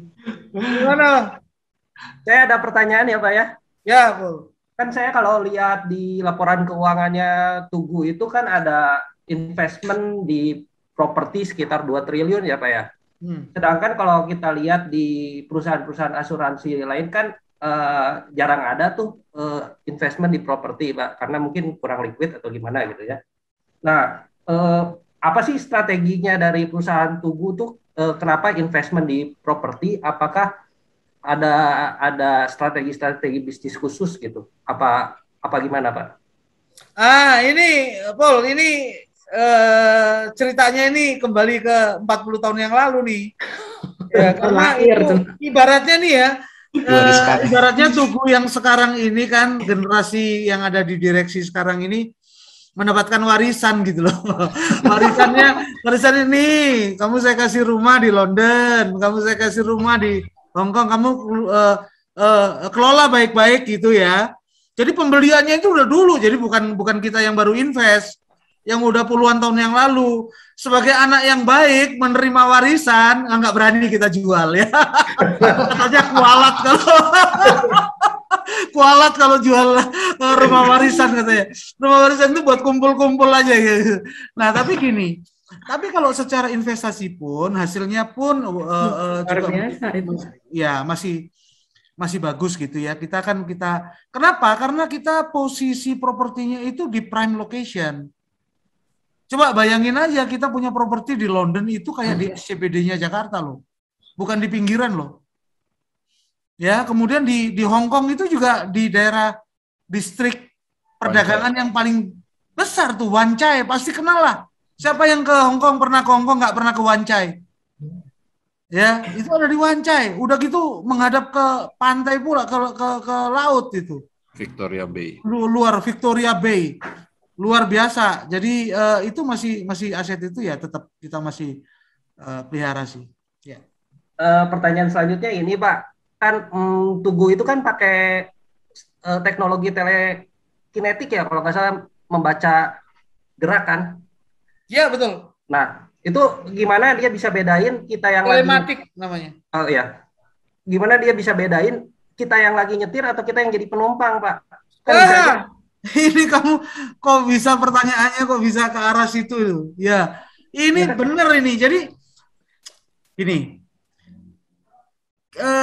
itu kan ada rumus ya, ada rumus yang sangat sulit untuk memecahkan itu. Pada waktu awal-awal T-Drive itu dibuat, itu memang nggak bisa dibedain itu, Paul. Tapi dengan berjalannya waktu, itu para ilmuwan kita itu dan partner kita ini karena kita berpartner ya, itu bisa mengcrack rumusannya. Jadi Paul, itu adalah salah satu keunggulan dari T-Drive dibanding yang lain. T-Drive itu bisa menentukan ini Anda sedang di bis, ini Anda sedang di kereta api. Nah itu pertanyaan saya. Iya, itu bisa. Jadi dia ya itu bukan saya yang bisa jawab. Itu profesor matematik yang bisa jawab. Ya, jadi dia bisa membuat prediksi-prediksi misalnya gini. Kok ini rutin dan berhentinya itu di jarak-jarak tertentu dengan waktu yang sama. Oh, berarti ini mungkin LRT. Oh, kalau stasiunnya agak panjang, oh berarti ini kereta. Kalau kecepatannya rata-rata sekian, itu pasti kereta. Kalau kurang dari sekian, itu kemungkinan bis. Bahkan kalau kita lari, dia tahu ini Anda sedang lari, gitu ya. Itu canggihnya tuh. Nah, canggihnya lagi T-Drive kita itu, dia bisa membedakan hari ini mobilnya dipakai Paul, besok mobilnya dipakai Kang Andre. Dia tahu dari behaviornya, frekuensi ngeremnya, rata-rata speednya, ya itu dia bisa mendeteksi. Ini pasti orang yang berbeda. Itu kecanggihannya tuh. Oh, keren. Ya. Keren banget Pak. Bisa gitu ya. Kita jadi kayak punya mata-mata nih kalau nyetir, ngeri. Hitungin ngeremnya berapa kali. Tugu kan ada banyak produk tuh Pak, ada T-Drive, T-Ride, T-Home, T-Fractal kan kalau nggak salah kayak gitu. Apakah itu tuh digabungkan di dalam satu aplikasi atau kalau saya lihat di Play Store aplikasinya beda-beda, Pak? Nah, kenapa aplikasinya dibedain? Kenapa nggak dijadiin dalam satu aplikasi terus ada pilihan di dalamnya gitu? Ya udahlah, karena Paul yang minta nanti kita bikin lah itu. Jadi kita memang satu itu kita bikin dulu yang apps yang paling populer yang saya bilang. Dari yang paling populer itu kemudian kita coba untuk kita cross selling di dalam apps yang sama. Jadi kalau buka T-Drive itu di dalamnya juga ada asuransi lain yang kita tawarkan di sana. Oh, jadi masih ada nyambung. Jadi T-Drive itu sebetulnya asuransi mobil kan, tapi di dalamnya nanti kalau dilihat ada asuransi. Tapi begitu nanti itu membesar, ya, oh kok animonya masyarakat kok banyak juga yang order polis yang selain T-Drive itu udah mulai membesar juga, kita akan bikin super ads. Oke. Jadi nanti kalau dibuat sekarang masih terlalu too early gitu. Ya, bukan gara-gara saya minta berarti ya Pak ya? Ya mah mintanya yang lain Pak. Bukan minta aplikasi. Terus saya masih ada lagi pertanyaan kan asuransi mobil dan kendaraan ini menarik banget ya Pak ya, apalagi dengan pertumbuhannya e-commerce, terus jasa-jasa pengiriman ya Pak ya. Apakah nanti ke depannya akan dimasukkan ke dalam ekosistem kayak Shopee Food, Grab, Tokopedia, Gojek, terus misalnya juga GNT, Si Cepat. Nah, gimana Pak ke depannya Pak? Pastilah. Ekosistem itu pasti kan harus dibuat. Karena gini lah, intinya tuh ekosistem itu apa sih? Kan kayak dunia yang kita tinggali ini kan ekosistemnya. Ada berbagai macam kehidupan kita itu bisa dipenuhi nggak gitu kan? Kita bisa bikin mikro ekosistem kita di lingkungan kita rumah gitu. Ada seberapa besar lingkungan rumah kita bisa memenuhi kebutuhan kita gitu ya. Nah, kalau siapa yang bisa memenuhi kebutuhan itu lebih baik, maka dia tidak akan keluar dari ekosistemnya ya. Nah, jadi ekosistem itu kita harus buat, harus create supaya customer itu betah tinggal di dalam apps kita gitu. Ya pasti akhirnya ke sana. Cuman insurance itu tantangannya besar. Karena memang transaksinya insurance itu kan tidak sebesar kalau consumer. Food misalnya. Ya, atau barang consumer yang lain gitu. Nah, jadi kita harus create. Yang paling mudah itu adalah meng-create dengan keluarga sendiri dulu gitu. Paling enggak kalau mau beli bensin, kalau mau beli gas, kalau mau beli lubrikan atau oli, ya ada di dalam apps kita gitu. Tapi nanti kita pelan-pelan kita akan keluar, terus nambah terus. Transaksi makin gede, mungkin suatu saat nanti ada Tugu Pay, jangan-jangan. Ya, jadi gitu ya. Jadi dalam rangka nanti kita nggak bisa cerita sekarang, Paul, karena itu tergantung dari dinamikanya dan juga bagaimana nanti perkembangan teknologi dan persaingan yang ada di market. Kenapa nggak bisa diprediksi?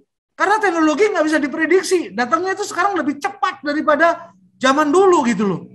Dari 4G ke 5G sekarang butuh waktu berapa lama? Dulu dari berapa ke 3G aja udah membutuhkan waktu bertahun-tahun. Sekarang nggak butuh waktu lama, tiba-tiba udah 5G, udah mau 5G. Jadi semakin perkembangannya akan semakin cepat gitu. Jadi kita juga harus semakin antisipatif sih, Paul. Tapi kita juga jangan konyol sih. Maksudnya hanya demi tren. Ya ngikutin tren-tren gini, nanti apps-nya nggak laku, nggak bisa dipakai dan lain sebagainya. Buat apa gitu. Jadi ya kita kalau mau bikin serius, bikin yang memang betul-betul bisa berjalan dengan baik. Gitu sih, Bang. Ya, keren, Pak. Terus, saya nanya lagi atau kasih kesempatan teman-teman dulu deh ya? Terakhir, Sob. Terakhir. Kalau nggak, kamu nanti sampai jam 11. Nah, kan Tugu itu kan memanfaatkan Pertamina ya, Pak, untuk jalur marketingnya ya, Pak ya. Jadi untuk memperkenalkan Tugu ya, Pak ya. Sedangkan di Pertamina kan orang isi bensin gitu kan. Sedangkan Tugu kayak T-Drive-nya itu kan sebenarnya banyak fitur-fitur yang orang belum tahu gitu kan, Pak. Gimana strateginya supaya orang bisa cepat tahu, sedangkan T-Drive ini kan perlu edukasi, Pak, buat konsumennya, Pak. Sedangkan di Pertamina kan di isi bensin kan gitu, Pak. Kadang-kadang main cepet-cepet atau gimana gitu. Ya kita banyak loh sebetulnya.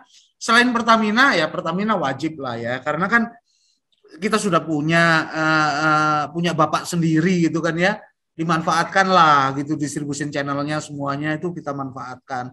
Tadi Pak Eri udah bilang itu Pertamina kan lagi bangun 10.000 loh, bayangin aja 10.000 Pertashop loh ya. Itu adalah pom bensin kecil yang ada nanti di setiap desa, satu desa satu.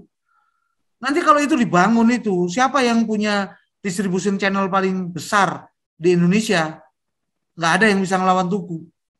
Emang ada yang punya distribution channel sampai lebih dari 10.000? 10.000 itu baru Pertashop loh.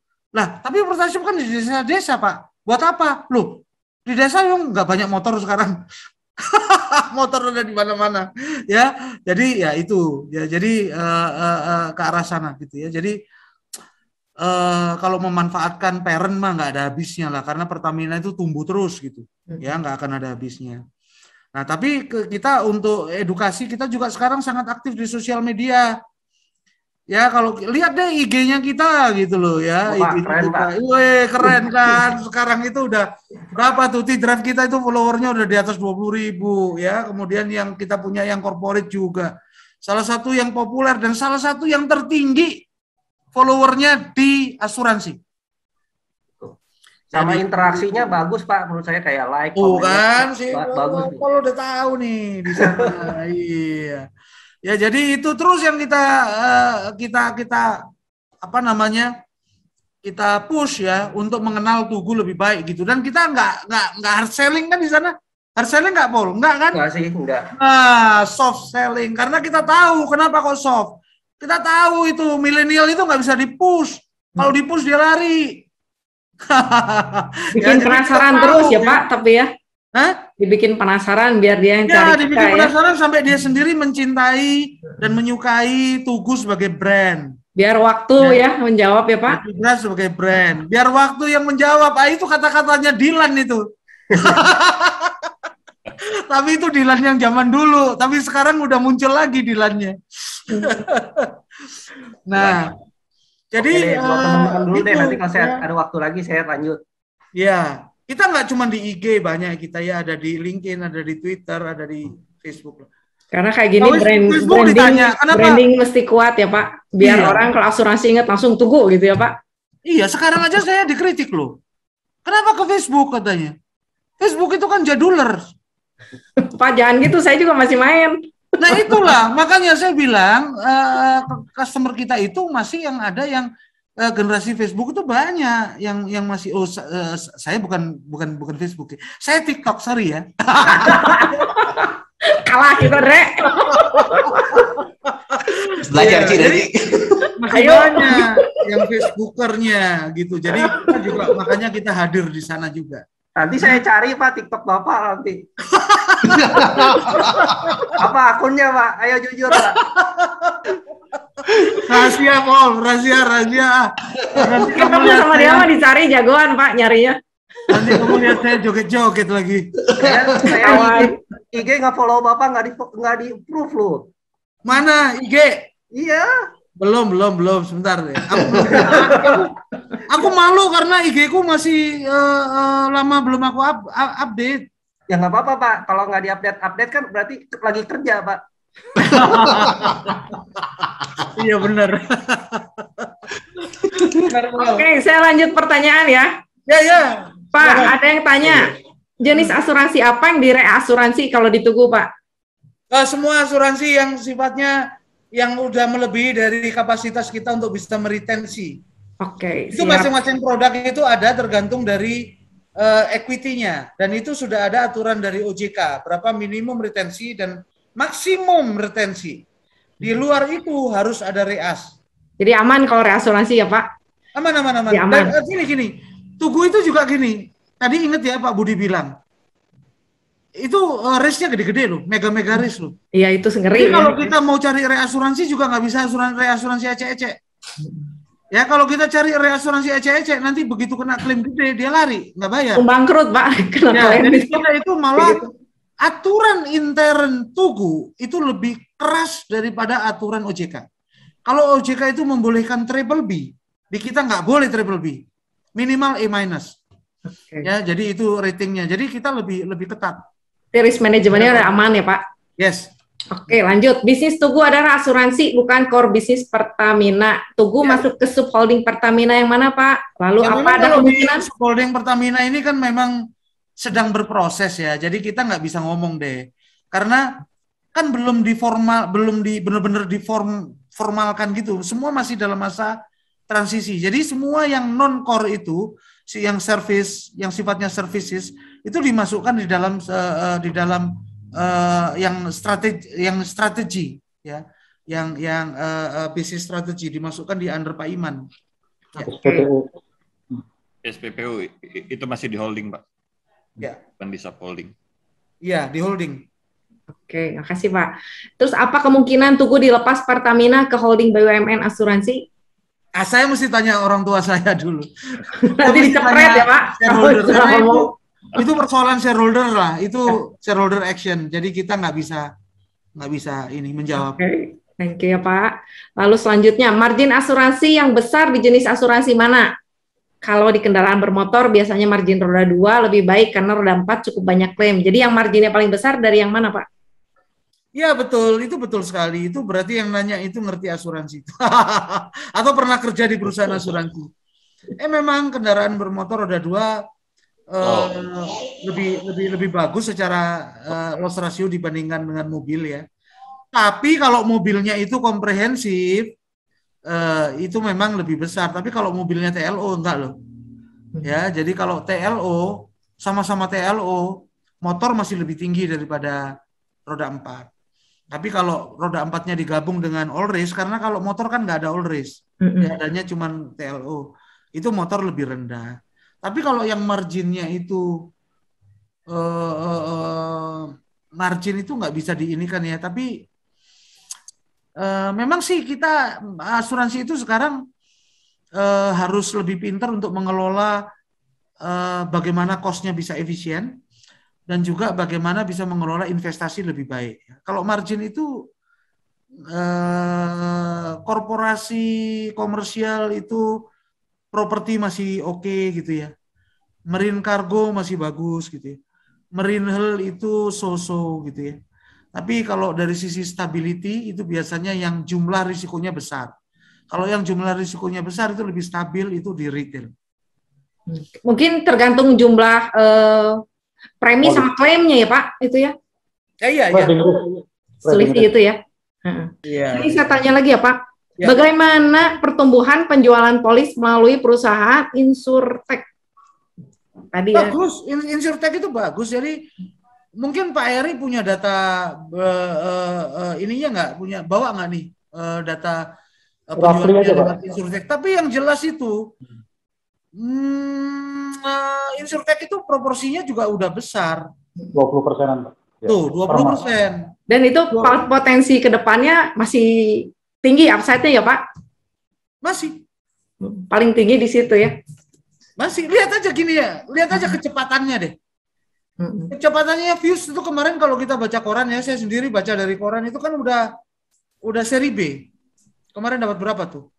Fuse itu baru berapa lama udah dapat seri B, udah jadi seri B. Udah ada investor baru yang chip in kan. Nah, jadi kecepatan tuh Koala berapa lama? Ya kan? Livepol berapa lama? Nah, lihat sekarang mereka udah bisa generate berapa polis ya. Jadi kalau melihat dari growth-nya, kecepatannya, pace-nya, ya kita mengikuti lah, harus mengikuti perubahan zaman gitu. Ya. Sekarang zaman adaptasi sama zaman kolaborasi ya, Pak? Betul. Saya lanjut lagi, Pak. Ya. Bagaimana perbandingan dari premi dan klaim yang telah dibayar untuk segmen asuransi retail saat ini? Bagaimana strategi perusahaan untuk mendapatkan market share retail ke depannya? Apa mungkin menjadi top 3 di Indonesia ke depannya? Waduh, ini pertanyaan yang kebetulan saya bisa jawab dengan tepat karena baru saya review. Jadi loss ratio-nya itu 26%. Ya, itu pasti 26%. Itu karena baru tadi sore saya lihat angkanya. Ya, jadi itu untuk loss ratio-nya ke depannya yes, ya kita terus akan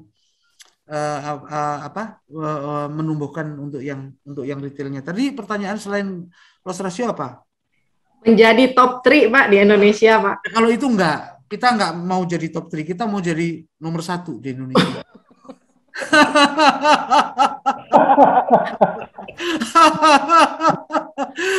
Nggak mau lah top 3, nomor 1 aja sekalian. Mantap. Punya ribuan distribusi channel nanti kita. Ya. Udah kurang kuat gimana Pertamina kaki-kakinya ya Pak? Iya, makanya. Oke, bagaimana kesiapan perusahaan menghadapi PSAK 74 tentang kontrak asuransi dan bagaimana hasil gap analisis yang mungkin telah dilakukan? Ya, ini nih pertanyaan cerdas. Itu tahun 2025, ya, tapi itu kan akan dipakai datanya itu kan mundur 3 tahun ya. Jadi tahun 2023 itu udah harus siap angkanya. Jadi kita mirroringnya bisa tahun depan, tahun 2022 itu udah mirroring. Nah, kita adalah asuransi kerugian salah satu yang pertama, yang paling awal sudah melakukan. Kita sudah hire konsultan untuk itu, ya, untuk melakukan gap analysis. Saya rasa yang nanya ini pasti udah tahu nih siapa konsultannya, karena dia udah nanya hasil gapnya apa gitu. Ya, so far gapnya nggak banyak, minor, nggak ada yang major, minor aja. Kita bahagia, bahkan itu di luar ekspektasi kita, karena kita sebetulnya sudah menyiapkan tim bisnis proses re-engineering. Jadi paraleli dengan konsultan yang sama ya, tapi different entity, different division. Yang satu bekerja untuk 71 dan 74, yang satu bekerja untuk bisnis proses. Jadi begitu ada gap, kita langsung bisnis prosesnya jalan untuk memperbaiki proses yang perlu dirubah. Tapi so far masih di dalam ini kita. Artinya gap pasti ada, nggak mungkin nggak ada gap, orang ada perubahan mendasar di accountingnya kok. Ya, tapi intinya so far itu data-data yang dibutuhkan dalam perhitungan IFRS nanti itu sebagian besar bisa dipenuhi oleh sistem yang sekarang ya, thanks God ya gitu. Jadi kita senang juga ngelihat dari hasil gapnya. Ini kalau gap dari sisi penerapan IFRS loh ya. Ya, bagaimana dengan sistem yang sekarang itu ketika nanti akan diterapkan gapnya seberapa jauh gitu. Tapi kalau hasilnya sendiri jangan ditanya dulu, kita belum tahu itu. Pak, berapa banyak yang onerous? Waduh, ya belum tahu berapa yang onerous. Kita mesti hitung dulu baru nanti tahu berapa yang onerous gitu ya. Untuk kedepannya ya, saya rasa itu sih yang saya bisa jawab. Aman lah pokoknya, bisa ngikutin ya Pak. Lalu selanjutnya, dari sisi keuntungan margin lebih menguntungkan retail atau corporate Pak? Gede mana marginnya gitu? Gini lah, kalau retail itu kan mainannya kayak kita belanja di consumer kayak di pasar, kayak di Glodok lah. Ya, untung 1 perak dilepas itu barang. Tapi yang penting muter gitu. Quantity yang penting ya Pak? Ya, kuantitinya dan duitnya muter gitu, perputaran uangnya. Ya rame. Nah, kalau ₹1 muter terus kan jadinya berapa gitu. Ya sama juga di retail itu. Nggak besar secara margin, tapi kita main volume. Main volumenya besar. Gitu. Dan karena preminya itu juga besar, itu sempat kita bisa investasikan. Jadi investment return-nya juga lumayan gitu ya, dari ngambil marginnya dari sana gitu. Saya rasa mungkin itu sih yang menarik dari sisi retail ya. Jadi kalau secara persentage nggak gede. Ibaratnya gini deh, gampangannya ini kalau untuk orang awam, retail itu jualan Toyota, corporate itu jualan BMW. Gitu ya. Kejar kuantiti soalnya ya retail ya Pak. Ya, BMW dijualnya nggak banyak tapi marginnya lumayan gitu. Oke, ini ada pertanyaan lagi Pak.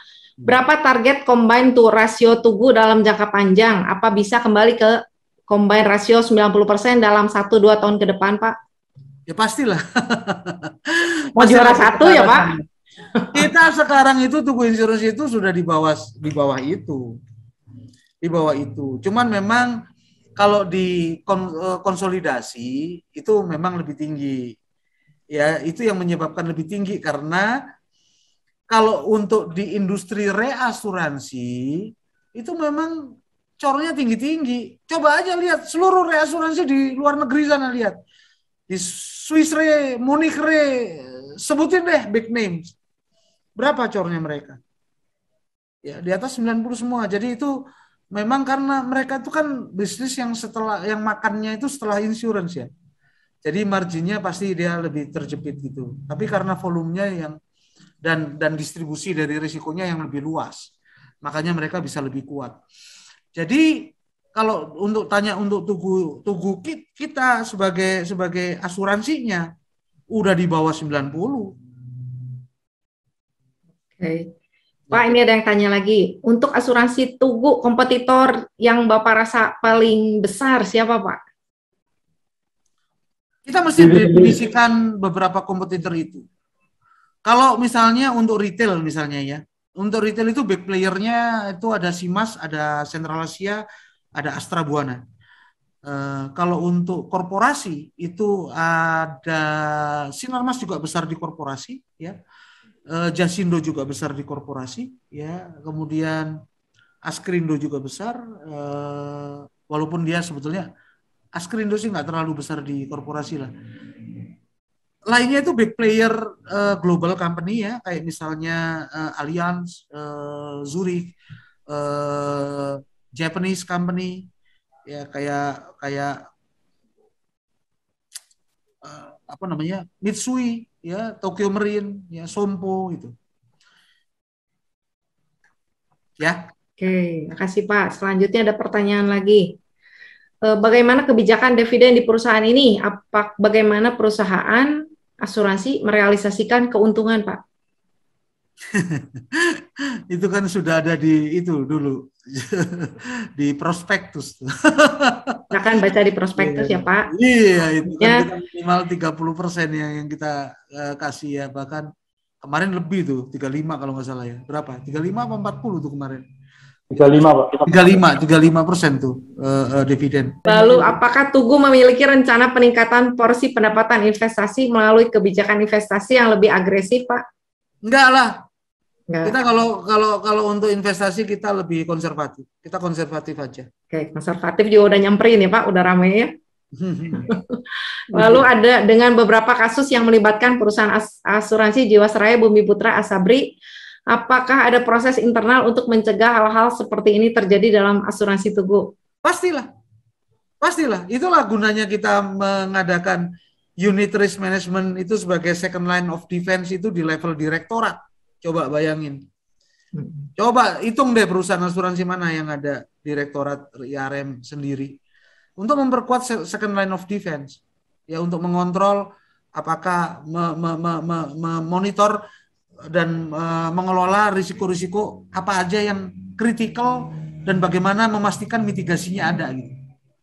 Kalau first line of defense kan itu yang menjalankan sehari-hari bisnisnya, dia juga harus mengontrol kan dari sisi risk. Tapi ini kita kasih benteng lagi second line. Sebelum nanti di third line-nya itu ada internal audit yang memeriksa. Jadi kita berlapis nih kontrolnya gitu. Dan kalau kita lihat kebijakan kita dari sisi investasi lebih ketat. Jadi dari aturan OJK. Jadi karena lebih ketat itu saya sebut kita punya policy itu konservatif. Ya. Oke. Terima kasih Pak. Lanjutnya, ini ada usulan mungkin brand Tugu harus terus diangkat sehingga semakin dikenal masyarakat supaya market cap-nya bisa naik dari 2,8 jadi 10T katanya Pak. Nah, amin. Ya, itu. Amin.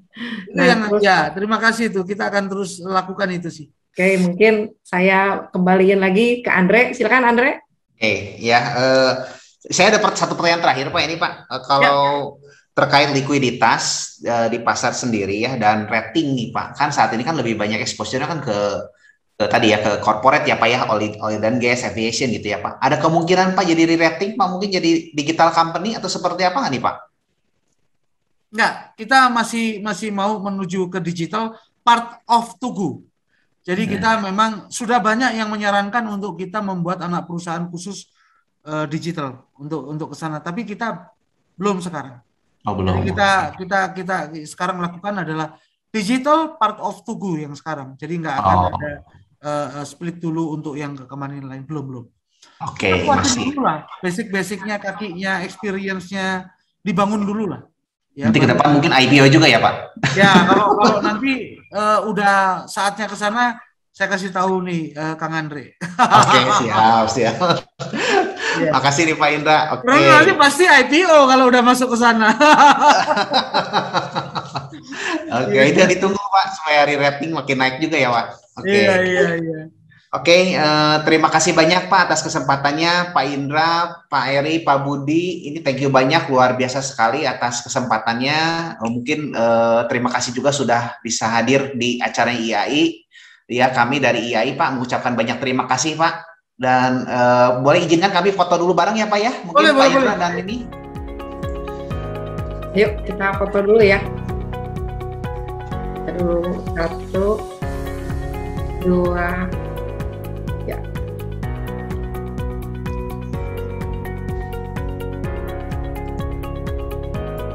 Bentar ya. Oh belum ya? Saya udah tahan napas tadi. Ya, sekarang yang rame-rame ya Pak. Ya. 1, 2, 3.